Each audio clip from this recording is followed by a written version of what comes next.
Success in farming is all about precision and efficiency, ensuring every seed, every drop of water, every nutrient and treatment counts. Terraplex Ag is helping farmers all over Iowa and the Midwest do just that. With precision ag drone technology and support from Terraplex, you'll boost your productivity and make timely and informed decisions, all while reducing your costs and increasing your profit. It's time to revolutionize your farming. Harvest the benefits with Terraplex Ag. Visit TerraplexAg.com.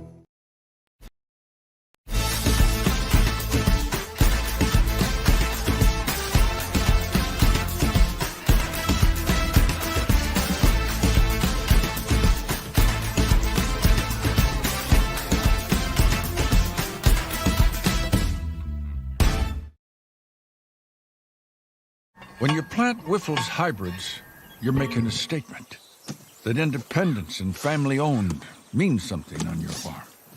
So make your choice. Plant your independence. Plant Wyffels.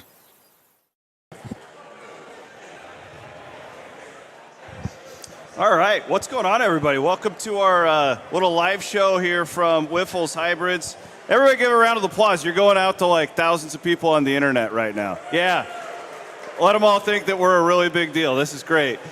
Chris Williams and Brent Blum, we're with you here on the Cyclone Fanatic Podcast Network. And Blum, welcome to Game Week. Our first on-location Game Week podcast we've ever been invited to do. This is great. I can't believe it. We've made it. So did Wyffels. Wyffels is here. Yeah, I believe we're going to get Mr. Wyffels, Mr. Wyffels here on himself. the show coming up. We're going to talk Iowa State, North Dakota. We got some Iowa State student athletes that are filtering in. So this is an event that's open to the public, and through the We Will Collective, you guys have – who do you have lined up to be out here? Because if you're watching in central Iowa, you'll be able to come out here for a few hours, yes, right, and meet some Iowa State student athletes. We'll be here athletes. till 7:30 with the athletes. But, yeah, it is open to the public, and now I sound – that speaker's on now, so I sound great. Okay. I sound really good. I sound really tall here. But no, we'll have Daniel Herrera, the new Iowa State heavyweights here. We've got Curtis Jones and Keyshawn Gilbert here walking in momentarily from the Iowa State men's basketball team, preseason top 10, Sweet 16 Cyclones. And then being here about 20 minutes, Audie Crooks and Addie Brown from the women's basketball team. So big time. Appreciate Wyffels not only hosting us, but having them out here to their new Ames facility as well. And what a beautiful building this is. Oh, this is amazing. Yeah, we've actually been talking about this building for like 2 years on our Sunday night podcast that Wyffels has been a big part of, and it's cool to be. We got a tour, and this place is just massive. It is immaculate, and through your time in higher education, like this was a strategic move to get the university more involved, and there's some cool stuff behind it. What I just found out, Wyffels has tripled its size in the last 10 to 15 years, which is truly incredible. So twofold, they needed more space, and they're growing west too. So they're in several different states now, and it's just growing like crazy, independently owned. It's a real great success story. And so not only do they come to Ames, fertile ground clearly, but also near some Iowa State talent. And anytime you can invest in Ames, and specifically, you've got to love companies like that. Not only are they investing in Ames, they're investing in Iowa State athletics, in Cyclone Fanatic, with the NIL world, all of the above. So awesome, locally owned, and couldn't be happier to partner with them. I am excited for Game Week, just like everybody else. There's also the Farm Progress Show that's going on just down the road for all of our friends in agriculture. But let's get into it. We're still presented by our friends over in Marshalltown at Mechdyne. We appreciate them, and our friend Chris Clover, who's supported this show for a long time here in the very mobile Wild Rose Casino. That's right. Studios. Actually, you could just drive down to Jefferson right now and play the slots if you'd like. Play the slots. Iowa State, North Dakota. We'll start there. I am also looking forward to. I've fallen into the trap where I care about this North Dakota State Colorado game because I'm rooting so heavily against Dion on Thursday night. I'll have my eye on that. I think I kind of want to start here. Because I think we've picked most of the meat off the bone for Iowa State and North Dakota. We can get there in a little bit. Yeah. How much are you going to be watching the Penn State-West Virginia game? Like, to me, and if you're an Iowa State fan here, and listening or wherever, if you're an Iowa State fan and you believe truly that this team could win the Big 12 or at least make the Big 12 championship game, this game should mean something to you. 100%. This is a major opportunity for this conference. I know it's week 1. West Virginia could stink. We have no idea with the portal and how all these teams work. But this is now a perception game for this league. This is a big deal. I think Penn State's a 9.5-point favorite over West Virginia in Morgantown. Yeah, I mean, that's one of those wins where that people notice. People notice. Now, if West Virginia loses, does it really impact? No, but it could really help. I mean, there are a handful of games, including Iowa State next weekend, where the Big 12 is going to be on notice. They really are, because whether we like it or not, the Big 12 nationally is going to be thought of as, the other conference. That's not the Big 10 or the SEC. And so when you start talking about playoff ramifications, which is why I love that Florida State-Georgia Tech game, that, by and large, eliminated Florida State, unless they win the league now. Yeah. Like, you could play this elimination game now from week 0 on. And for these Good point. I hadn't thought about that from the Big 12 standpoint, but that's exactly what it did. They're out. Because it's going to be harder. This is what I keep telling Hassel and all these Iowa fans. It's going to be a heck of a lot more difficult for like a team like NC State to get an at-large bid compared to Florida State, because these are human beings that are putting them into the playoff as an at-large. Exactly. And so I honestly, if you're in the ACC, you're in the Big 12, you're a group of 5, you cannot afford more than probably one loss before the championship game. And because it's just going to be heavily weighted, whether fair or not, towards the Big 10 and the SEC. And so when you start talking about how do you change that, well, wins by the Big 12 against the Big 10, against the Penn State, who's going to be in that playoff conversation, really helps. You get it in Morgantown in what's going to be a lively atmosphere. I'm super curious with that game because West Virginia thinks it can win the Big 12. They do. They really think do. that quarterback, too, like, they think he's an NFL guy. There's some people that think he's like top 3 in the league. I'm not mocking them. I don't know. Maybe he turns into that, but they believe that. Well, it's Connor Green, and interestingly, he's gotten more headlines than Rocco has this offseason. So it's a big opportunity for West Virginia. It's a big opportunity for the Big 12. But again, there's 5 or 6 of these games that you can go down the schedule of. Opportunity awaits. Otherwise, if you lose them all, I don't think the Big 12 will, but if you lose them all, it makes the argument of, you only beat your other conference. You didn't beat anybody outside of that. So all eyes on West Virginia, Penn State. We're all Mountaineers. And in a weird way, C-Dub, you almost want to root for Deion.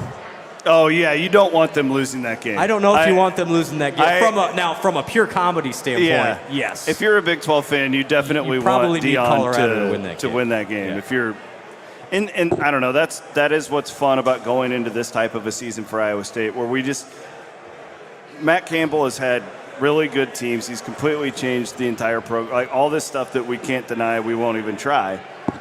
But, there's really only been 21, and I would say this year, where you go into it like legitimately thinking conference championship, right? Like And how many times, and you're better at this than me, as an Iowa State fan, have you been able to say that in your life? Great question.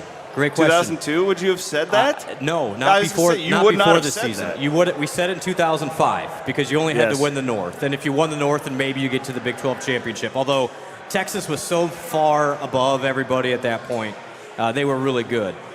And then you got to look at C-Dub. I think it's 2020 and 2021. This doesn't happen very often in my lifetime where you're like, I can make a logical argument that Iowa State can win the conference this year. Take me back, because it was derecho year, it was COVID year. Going into 20, did we think that? Honestly, from what I remember, it was more of, is the season going to finish? Yeah. It wasn't who's going to win the conference. It's like, can you get all these games in? Yeah. And then 21, though, interestingly, here's what somebody brought this up to me this week, and I thought it was a great conversation.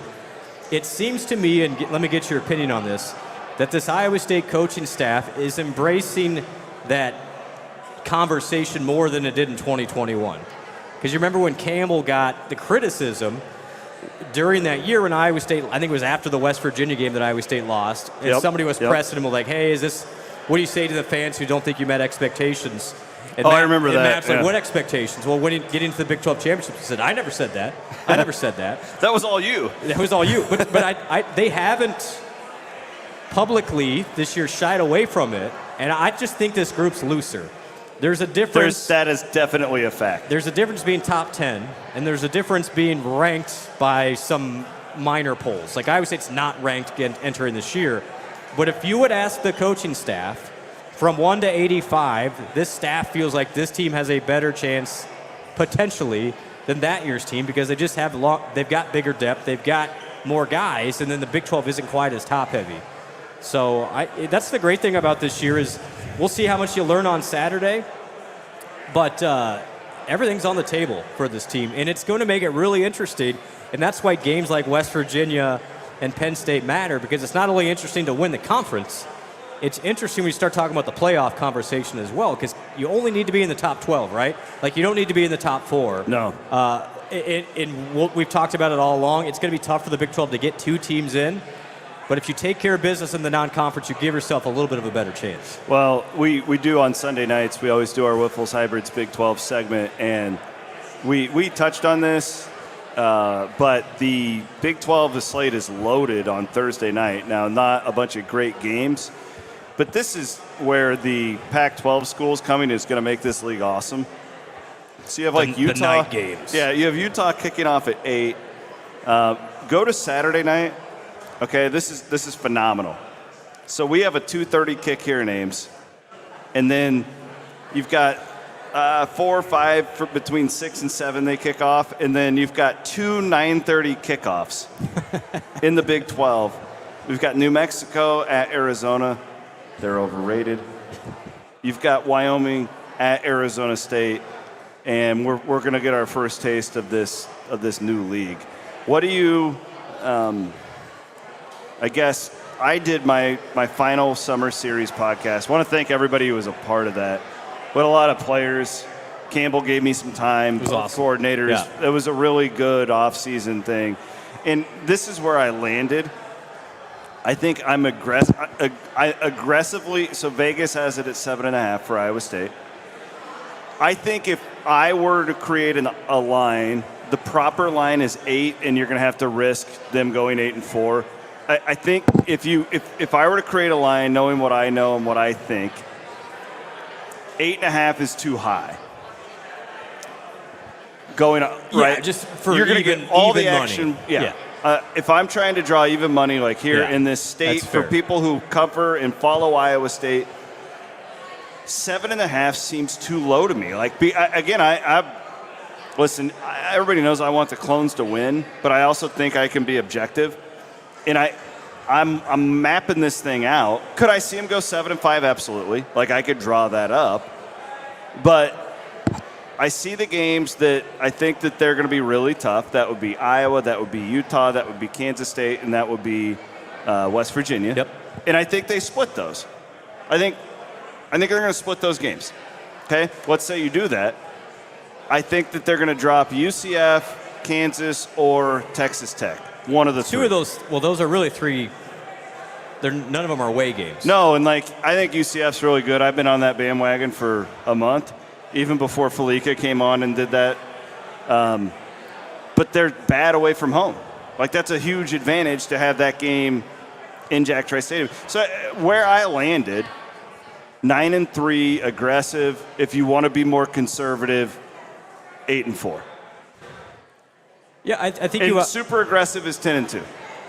But it's possible. Yeah, right? absolutely. I mean, I don't remember who I was having this conversation with.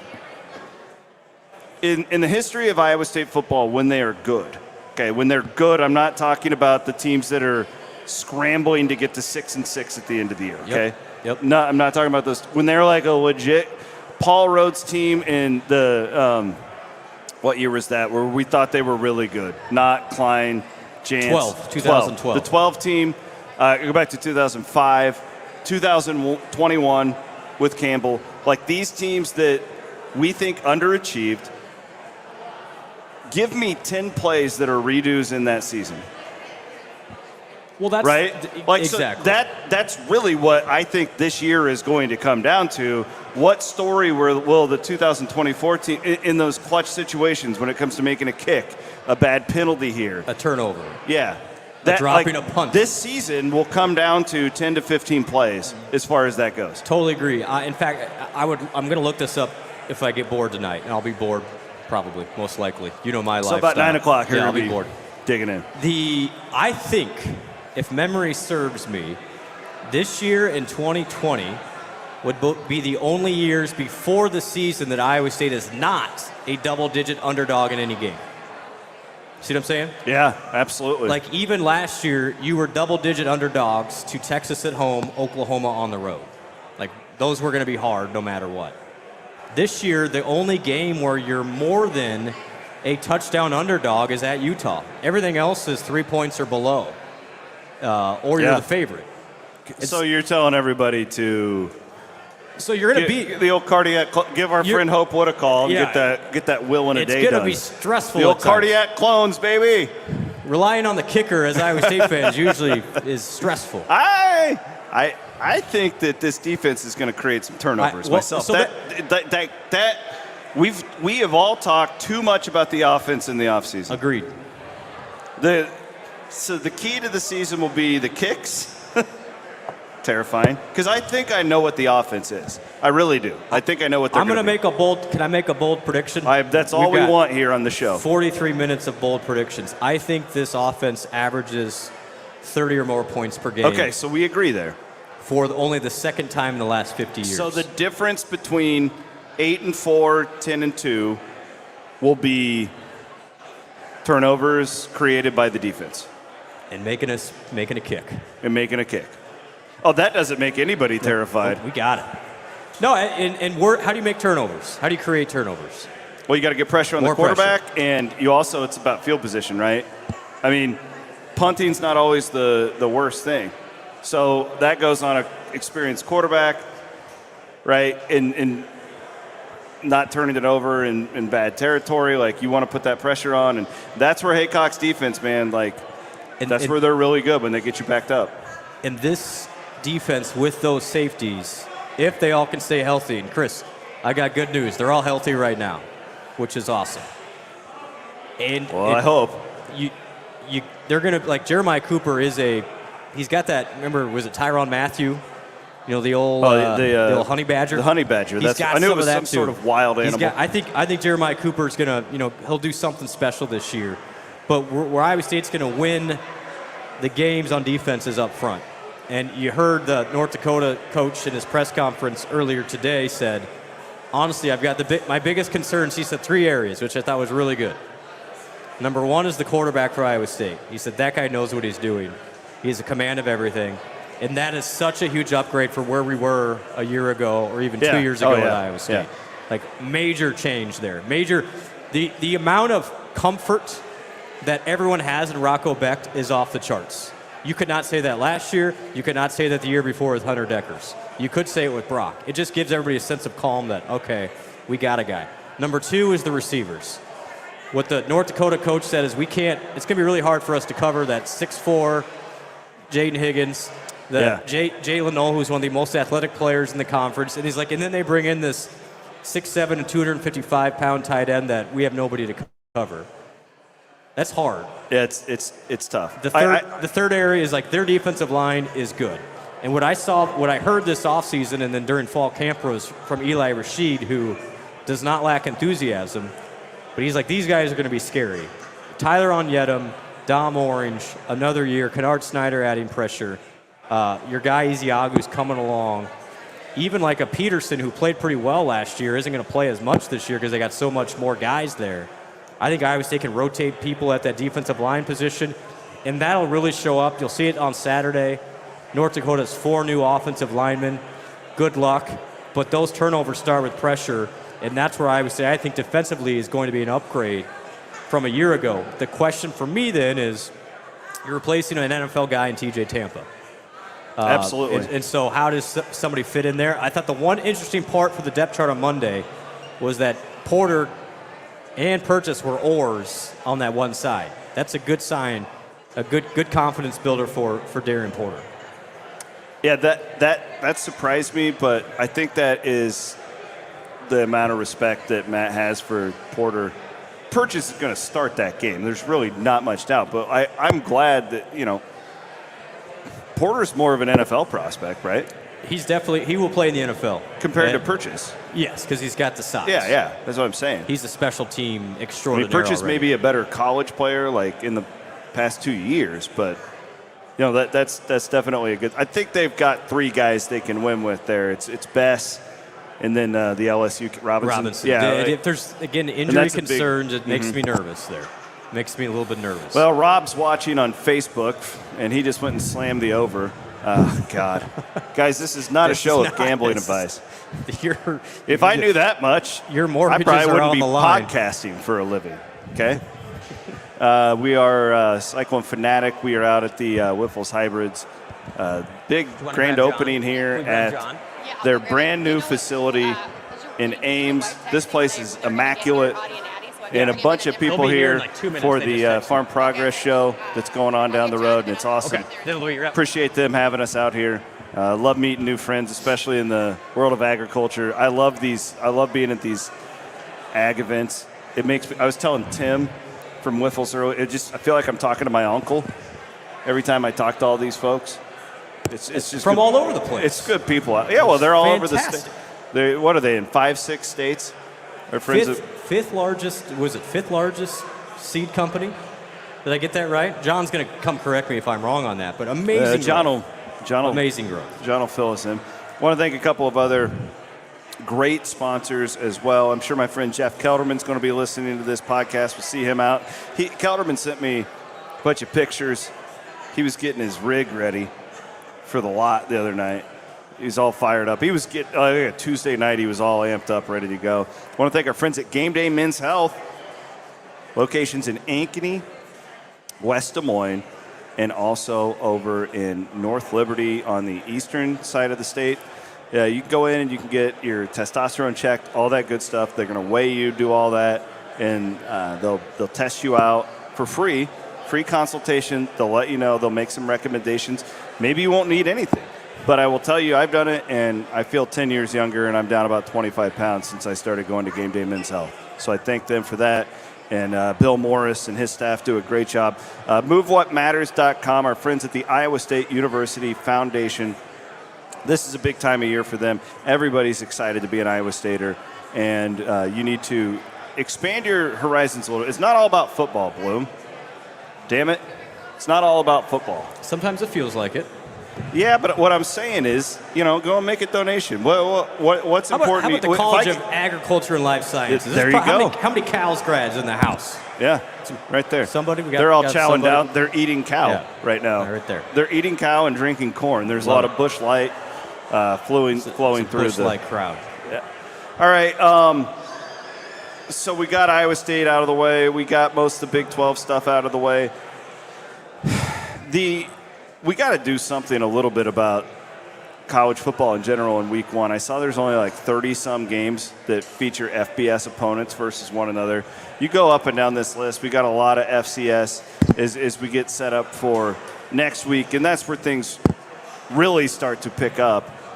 But on a scale of 1 to 10, like, how do you – because I like this week. I like watching – I want to see Kansas State.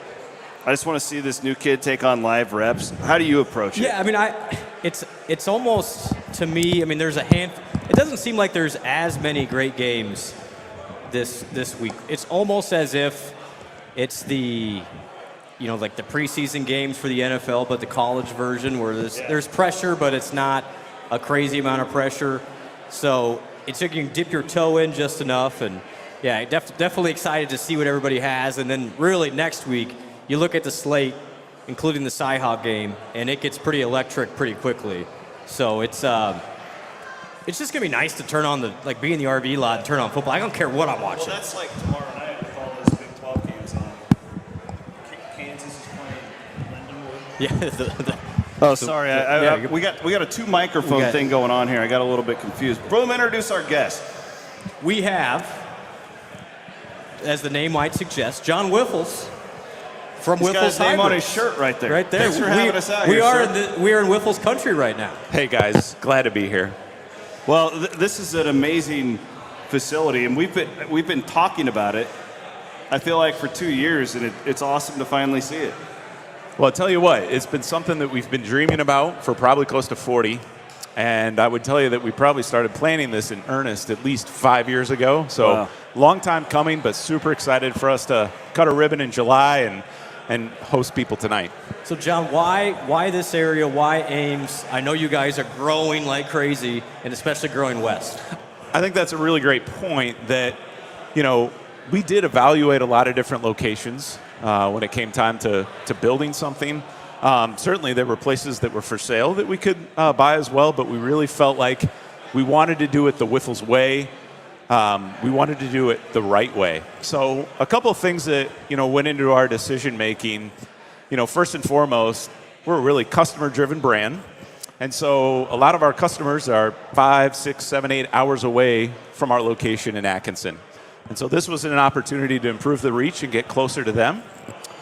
In addition to that, I think from a logistics standpoint, we're shipping seed all over the Midwest, right on Highway 30, Interstate 35, Interstate 80, right? It made a ton of sense from a logistics standpoint. We're going to continue to need to really hire great people for this brand.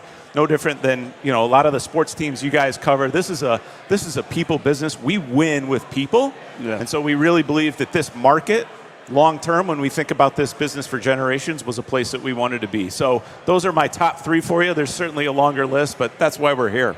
Well, I mean, strategically, to be inside of the community of an ag school like Iowa State, I mean, that, to me, like that, outsider looking in, that seems really smart. Absolutely. I mean, we think about the pipeline of talent that we're going to need to hire. We think about all the capabilities at that university. And it's just like, to be within a short driving distance where we could employ students, certainly those as they graduate, those students, the opportunity for them to work here full time. I mean, what an unbelievable place to be. So, why the growth? Why the growth of Wyffels? Obviously, You guys are proudly independent. I love the signage all across Des Moines now. This is Wyffels country, new side at Ames. It's awesome, but what explains the growth that you've had? So I think it really comes back to the story and a little bit of how we got here, which started with my grandparents' vision 78 years ago to serve their neighbor and help them raise a more productive and profitable crop. And when you focus on that and then build everything around it, I think you can build a really successful business. And it's just amazing how I think that gets lost by other businesses. And so we've just been super disciplined to say that's what we're going after. But again, I'll come back to people. I mean, we take that hiring decision so seriously. I'm confident it's harder to get a job at Wyffels than any other place in the industry, because we're going to put you through the gauntlet. And I think it's also great for anybody that decides to join our team because they get to meet 10 employees through that process. They understand the values of what we stand for. And so when we do the hiring really well, and then those folks work here for a long period of time, it just really works. Well, thank you so much for having us out here. We appreciate it, and we appreciate your support of Cyclone Fanatic over the years. And we'll hopefully do this again next year, maybe. I love the sound of that. Keep up the great work, guys.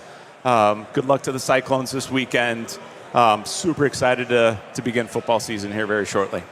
Appreciate you. Thank you, John. Thanks, fellas. Appreciate it. All right, Mr. John Wyffels right there. Reason we're sitting out here right now, which is awesome. Beautiful new facility out here in Ames. And Blum, we do have a huge live audience right now. Thousands of people are tuned in. Give us the rundown one more time of play. Yeah. A couple of them are already over here, but you can come get some autographs, pictures, all that good stuff. Absolutely. So we've got Keyshawn Gilbert and Curtis Jones are in the house. The Iowa State men's basketball program, top 10 in the country. Hey, let's give it up for Keyshawn Gilbert and Curtis Jones, everybody. Got Daniel Herrera, the new heavyweight for Iowa State Wrestling, that's in the building. He's going to dominate people this year. And then showing up literally momentarily, Audie Crooks and Addie Brown from the top 10 Iowa State women's basketball team will be here till 7:30 as well. So they'll be here for a couple hours. And anywhere Addie Brown and Audie Crooks go, The personality follows. They are a big deal. The other,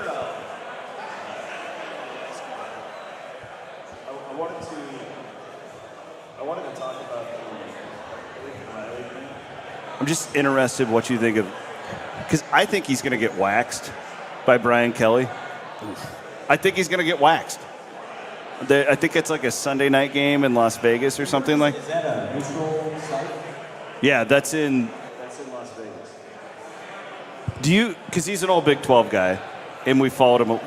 How do you think this ends for him? That was just on my note. Like, this is a college football general topic. Do you think that he's gonna win big out there, especially with the conference change? It's interesting. Now, here is his advantage. They can now really put a tent around Southern California. Yeah. Like, where else are you going to go? Now, Oregon's going to dip down into California quite a bit. UCLA is almost punting on its football program at the moment. Does Arizona State really get over there? No. No. You know, Washington dipping in, but USC is one of now. So what they've really changed, just to get inside baseball I want it. here. This is why I asked. Is their NIL situation has improved greatly.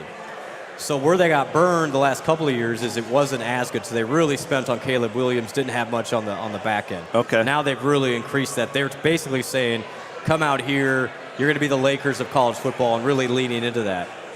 I think it's interesting that Lincoln Riley went out there because the competition was going to get too tough for him in the SEC. Absolutely. So he went to the Pac-12 thinking we will dominate this, and now he's got to go back east. And he's in potentially a worse situation. He's a geological outlier. Yeah, exactly.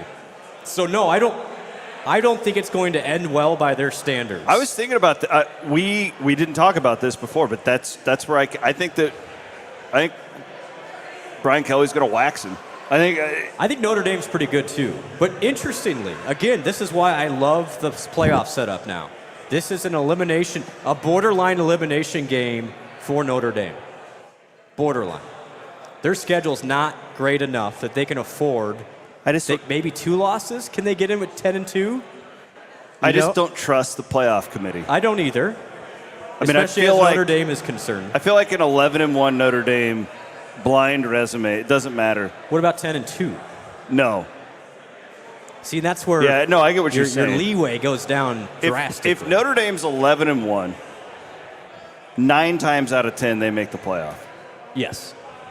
Because they're Notre Dame. And then 10-2, you're 50-50. But that's not good for Iowa State though. Like that's why I'm trying to tell people, like, as far as the Big 12 getting 2 playoff bids, I don't think most fans want to believe what they want to believe.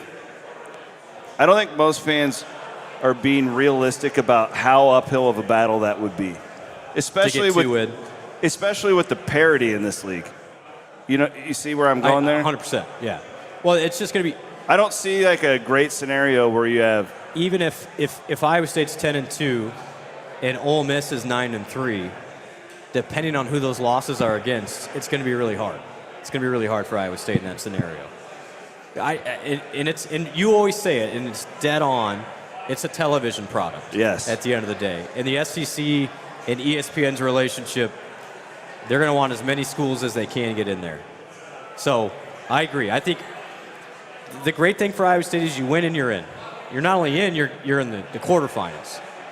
But it's going to be hard to get 2 unless you're 11-1 and your only losses in the championship game. That's why that game next week against Iowa is valuable in one scenario, and that scenario is if you don't win the Big 12 to still get an at-large. You need to win that game. Well, and that's why we're also watching West Virginia, Penn State, and we're going to be watching a lot of these games in the next couple of weeks when it comes to these. And I also believe, and maybe – I'll give them a chance to prove me wrong, but if you're the Big Ten in the SEC, like, do you really have reasons to schedule Big 12 and ACC programs? I don't see it. Because you're trying to squeeze them out in a way. So interestingly, I saw this week, and it didn't get any attention. And I don't. We're going to start this movement right here. Okay. The SEC. Hey, it's Audie and Addie Brown, everybody. Hi, Audie Brooks, Addie Brown. Good to see you. the SEC is playing a full 1.1 games less than the Big 12 against Power 5 teams. Over a game. It's over one game completely. Wow. That's not fair. You get 12 of them. That's incredible. But nobody gets on the SEC for that. It's just like, oh, the SEC's so good. Yeah. Well, what's going to happen? I'm going to tell you what's going to happen. There's going to be an SEC school that goes 5-3 in the SEC. Like an Ole Miss. Yep. Like it's got Ole Miss written all over. All over it. They're going 9-3. Or even like an LSU in the past. Pull up Ole Miss. Okay, Ole Miss's non-conference schedule. Ole Miss is going to be the guinea pig right here. This is what's going to happen. All right. Ole Miss is going to go 5-3 in the SEC. They're going to sweep their non-conference because I'm guessing they don't play a whole lot. And then it's going to go, oh, Ole Miss is 9-3. They started 8th. How do you leave them out? You know, it's like a self-fulfilling prophecy. They have set up the chess pieces to the SEC's advantage. You know, you want Ole Miss? Do you want their non-con? Yes. Ole Miss, they get Furman. Oh, the Paladins, yeah, tough one. Middle Tennessee. Ooh, yeah, tough one. They got to go to Wake Forest. Oh man, they lost their quarterback, and then they get Georgia Southern. Come on now, like that's not. Yeah. Ole Miss is the perfect example. They're going to go 9-3. They're going to lose 3 games. What are they starting? 8th? Are they 9th? Like, where are they in the? And they'll make the playoff because they're starting in the top 10. And this is the problem I have with preseason polls. I get why we do them, but it sets up those teams that already start there to a significant advantage. Iowa State, if it goes 10-2, will never jump in Ole Miss that's 9-3. It won't happen because Ole Miss is starting 18 spots ahead of where Iowa State is. It's just the game is set up to advantage those teams that start there. And why are those teams starting there? It's because their recruiting is so good. Why is the recruiting so good? Because they're in the SEC. Yeah. You know, it's just because the recruiting services will actively make them look stronger. We're just spinning in circles here. This sport, man. That's why this sport is insane. The sport doesn't make sense, but it's the best. We hate it, but we love it. Absolutely. Like why it's 5:38 on the Wednesday before the season, and we're talking playoff. What about Brett Yormark, too? It's like the season's going to start 2 years in a row. Let's float these realignment. You know, we're going to expand. Whole UConn thing. Do you think that's a PR thing? To get some attention before the season? I think Yormark's always doing stuff like that, to be honest. I think this is real. I don't think that they are floating this out there strictly for public, but I'm not shocked of the timing of it. And it also makes sense. Like they had the court thing. Like if you're going to do it, like this is probably the best window if you want to get it done by 26 because you got to do all the nuts and bolts to get it done by next year to give them a full year for those other sports. So some news on that front, not a lot. Not a lot. So I believe UConn people met with the presidents in some capacity this week, and nothing really happened. It was just they presented. There were no decisions made, but you've got now everybody in the room for that conversation. So things are still moving. I would not say they're moving quickly. It certainly feels like that's going to happen.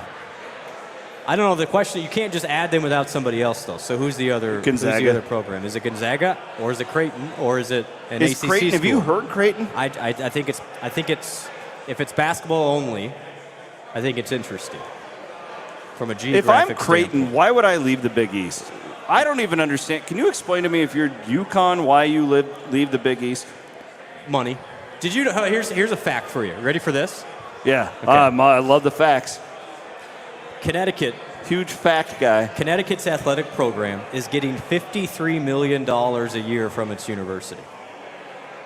$53 million Whereas, a year. the comp is Iowa State gets zero. Iowa right? State gets $900,000 in student fees for student tickets. Okay. That's why. They are hemorrhaging money as a university to support their basketball program. Now, the trade-off is you've won back-to-back championships in basketball, which arguably is worth it on the marketing back end because maybe your enrollment goes up. Yeah. Like it's a big gamble. Your fundraising goes up. It's hard to track one-to-one there. However, if you go to the Big 12, you increase your Now they just signed that new TV contract, but you will double or triple your TV revenue overnight. Let's talk about Creighton because it's a local-ish. It's a great comp. How about their rise, by the way, since McDermott took that job? Yeah, but that's my point. Like, have you been to a Creighton game? I have. I mean, I don't know. Like, it is like a professional sports team. I don't know how else to describe it. It is there. The atmosphere is very like corporate in there. There's all these people in suits, these young professionals who live in downtown Omaha. And there's so many like Western Iowa and like these. They're not Creighton grads. They just love great basketball and they go to the city and then they have dinner for the night. It's like, would that help their basketball brand? I don't know. But immediately you give them status. Yeah, I know, but like I also Kansas feel like it's status to have Villanova and true those blue blood Big East, like not blue blood, but the true blue ones, that started that league. There's like the heritage there. Again, is Yormark trying to kill the Big East?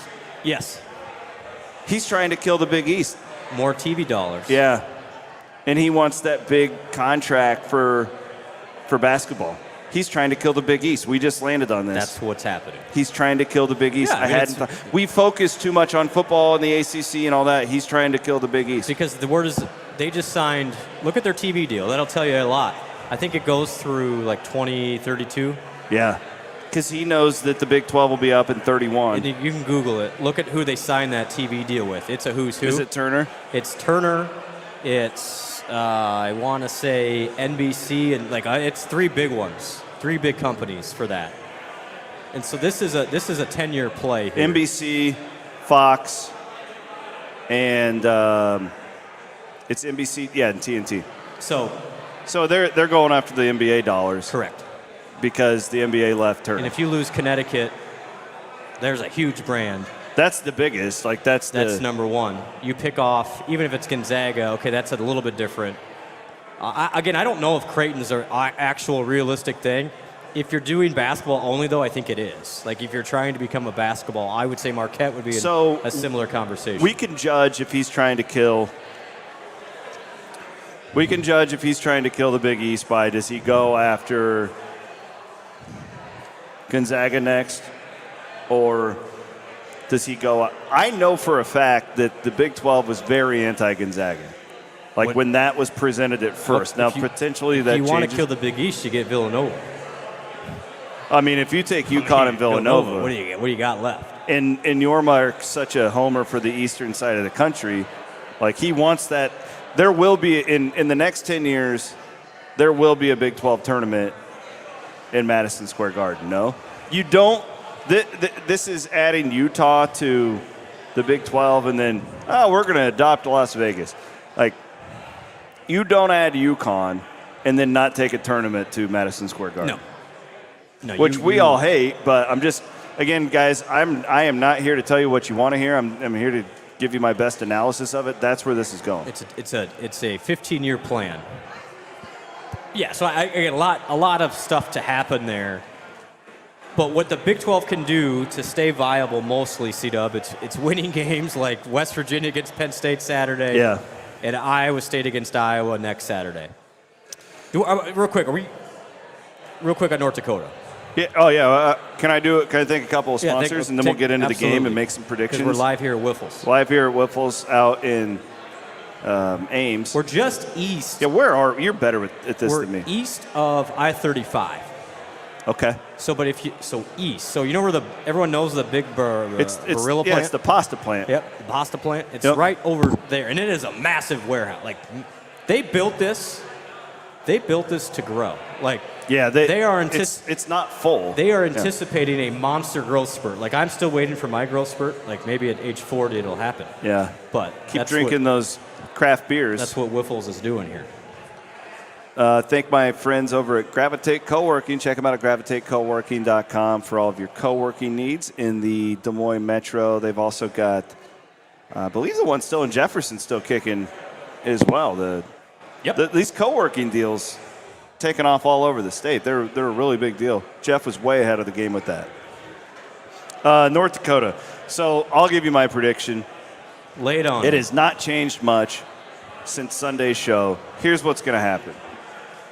Iowa State is going to get out to something like a 17-0, 21-0 lead.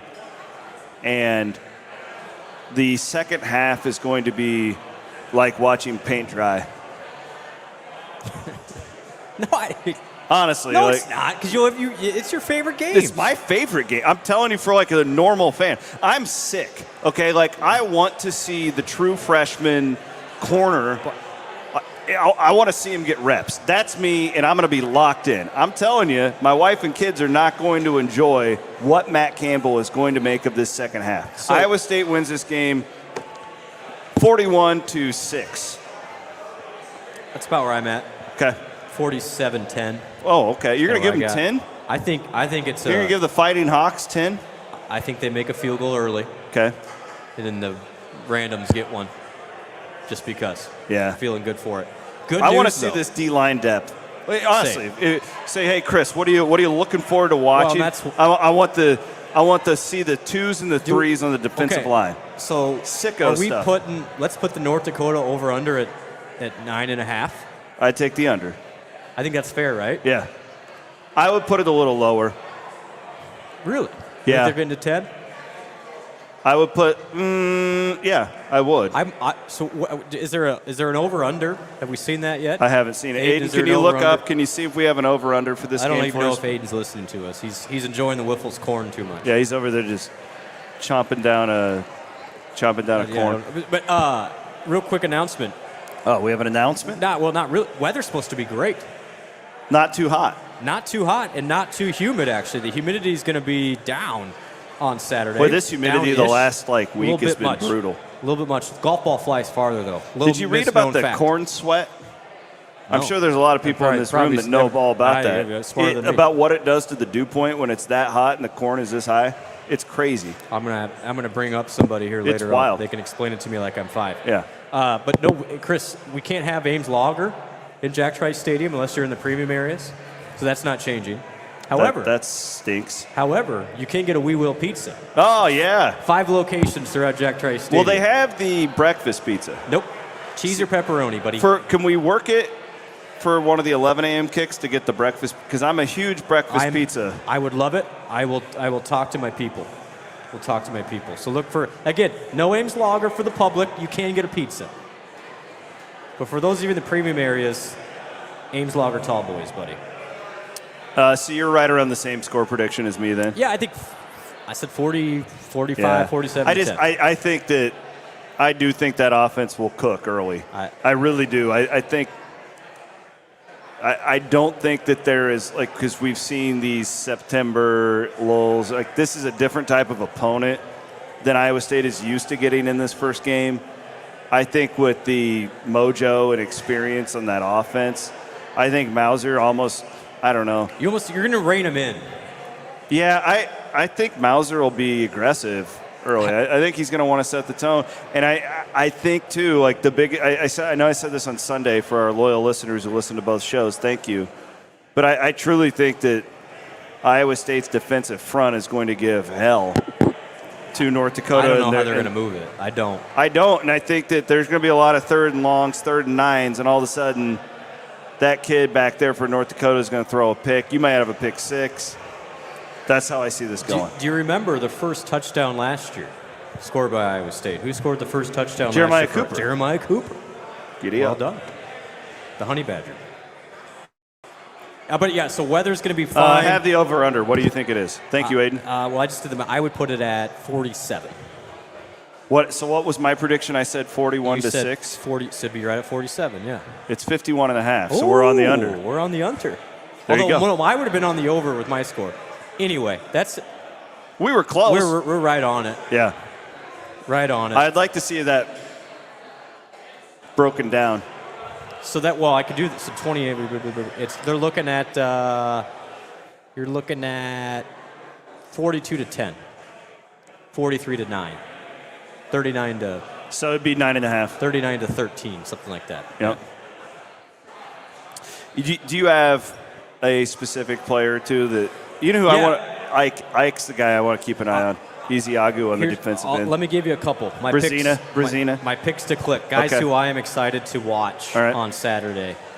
I agree with you. I think Rocco, I was at practice a couple times this fall. To me, my novice eye, it looked like Iowa State's offense was back in October, November. Like, it was to the point where it's like, how in the world are you going to defend that 6'4" guy, Jalen Knoll, Ben Bramer, and then Benny Nagoy is really coming. Do you know who's had an awesome fall, which is great with the injury concerns? Isaiah Alston. I've heard that. He has been really good, transferred from Army. Really super duper athletic. Physical, big. But no, my pick to click, who I want to see the most, I'm going to love my guy, Abu Sama. I think Carson Hansen. I mentioned him on Sunday. The name keeps popping up. Look for 26 out of the backfield to do some really good stuff on Saturday. I'm going to make hot take on the 28th. I bet snap count for Abu and Carson this year is right near 50-50. Snap count.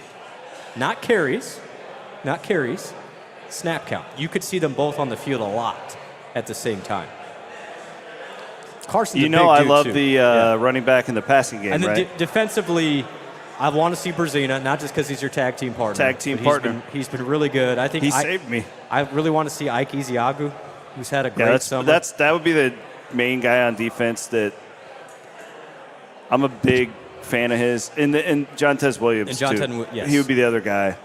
I thought it was notable that at that corner he locked that down, and it was Porter and Purchase on the other side. I thought it would be the other way around. Well, and I provide the premium updates during camp for our subscribers, and all those scrimmages, I was told that John Tez was one of the defensive MVPs. Like, he was that good. Yes. And I also like the guy who takes a little bit of a beating as a true freshman at corner.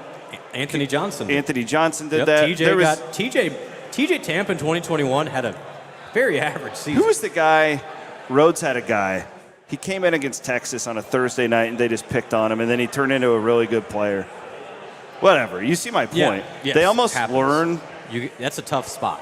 It's a brutal spot to put a freshman in, and they did that. They benched Purchase for like a half. I don't know. I still don't know why. Whatever. And then Miles really turned his season around after that and was a lot better. But those guys, usually when that happens, because you're on such an island, it's almost like being a wrestler, right? Sure, wrestling's kind of a team sport, but it's really an individual sport. When you're a corner and you're going one-on-one, you know, it's pretty easy to tell if you're not doing your job. You can get embarrassed pretty quickly. Yeah. And I guess John Tez has just been a total... He is playing like what they thought he could be. And then there's some young guys that Levi got on says campus. Leonard Johnson had a game like that when he was young. Yep. That's not who I was thinking of, but that's another a good one. Yeah, that was Oklahoma State, I think, in 08 when he got picked on. This is the thing is there's a freshman from Minneapolis area. He's a hyphenated kid. He's been really good this camp. So there's depth there coming forward, but that's a position seat up. I would have some. I'd be nervous for injuries there. I mean, like we talked about, Bess and Robinson are untested. Same with linebacker. Notable that McLaughlin's still listed as the starter. I'm curious, that first series, two things. Who are the starting offensive linemen? That's my first question. See if Iowa State takes the ball. Who are my five guys there? And then who's starting at that linebacker spot next to Bacon and Ebel? Is it McLaughlin or is it Brazina? I would put my money on Brazina. Yeah, and Will was listed as a starter, but he, as we reported on Fanatic, he's been a little bit in and out throughout fall camp. So interesting to see who comes out there. Well, it is the fun part too. These linebackers, how many? They're all Midwest guys. Yes, 100%. I'm fired up. Let's go. Let's shut her down. I think this could be a great season. I hope so. Well, this is the final show before what we believe could be the best overall season in the history of Iowa State athletics. Amazing. Can we do a real round of applause for our friends at Wyffels here? Yes, everybody. Wyffels. Thank you, Wyffels, for having us today. We appreciate you all having us out here. I think like one person clapped. They're all over there getting autographs and pictures from the superstars. Yeah, I don't blame you. Like, there's the audience over there, and then there's here. It's all good. I wouldn't relative. It's all relative. Hang out with us either. Yeah.